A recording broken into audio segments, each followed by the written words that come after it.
আমরা অনেক সময় বিবাহিত আপুরা মনে করি যে আমাদের স্বামীরা একটু কেয়ারিং কম করলে বা একটু কথা কম বললে আমরা মনে করি আমাদেরকে ভালোবাসে না, আমাদেরকে আগের মতো কেয়ারিং করে না, এটাই মনে করি।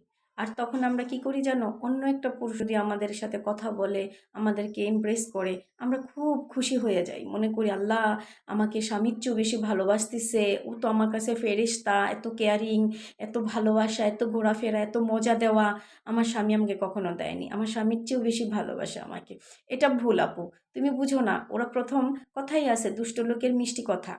ওরা সবসময় এসে তোমাকে ইমপ্রেস করবে, মজা নিবে, তোমার সাথে টাইম পাস করবে। যখন আস্তে, আস্তে তুমি তোমার ভালোবাসা বুঝিয়ে দিবা যে তুমি তাকে ভালোবাসো, তখন তোমার দেহটা চাইবে। তখন কি বলবে জানো? হ্যাঁ, আমার সাথে তুমি আমাকে ভালোবাসো, ঠিক আছে, আমার সাথে তোমার রুম ডেট করতে হবে। তখন যদি তুমি বলো যে না আমি এটা পারব না, তখন বলো তুমি আমাকে কিসের ভালোবাসো? যে তুমি আমার সাথে এটা পারবা না?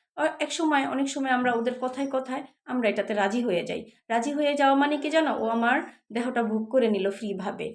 তোমার দায়িত্ব নিল না, কোনো কিছুতে নিল না। যখন তুমি তার ভালোবাসায় পাগল হয়ে গিয়ে স্বামীকে ছেড়ে দিয়ে তার কাছে চলে আসবা, তখন সে বলবে, "এটা কি সম্ভব বলো? তুমি বিবাহিত, আমার ফ্যামিলি মেনে নিবে না, আমার সমাজ মেনে নিবে না। তুমি এক কাজ করো, তুমি ঘরে ফিরে যাও। তোমার স্বামী সন্তান নিয়ে তুমি ভালো থাকো। আমাকে প্লিজ বিরক্ত করো না।" ব্যাস, শেষ হয়ে গেল। তো আপু, আমাদের আরও কনফিডেন্স হতে হবে যে কোনো বিবাহিত বা অবিবাহিত ছেলেদের পাল্লায় আমরা পড়ব না। আমাদের হাজবেন্ডই আমাদের পারফেক্ট। কারণ কি জানো? নিমপাতা তিতো হলেও কাজ করে ভালোভাবে। অতএব আমার হাজবেন্ডই আমার কাছে সেরা।